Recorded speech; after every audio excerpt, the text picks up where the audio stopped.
Saksakalyan gunarnavasya Vande Guru Sri Charanaravindan.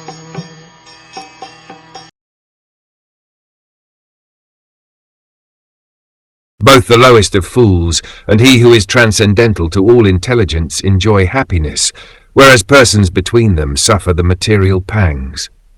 The lowest of fools do not understand material miseries. They pass their lives merrily and do not inquire into the miseries of life. Such persons are almost on the level of the animals, who, although in the eyes of superiors are always miserable in life, are unaware of material distresses. A hog's life is degraded in its standard of happiness, which entails living in a filthy place, engaging in sex enjoyment at every opportune moment, and laboring hard in a struggle for existence. But this is unknown to the hog.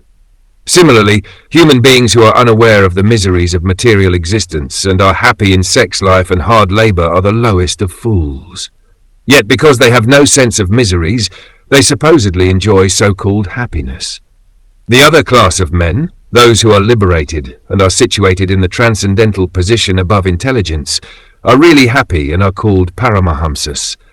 But persons who are neither like hogs and dogs, nor on the level of the Paramahamsas feel the material pangs, and for them inquiry about the supreme truth is necessary.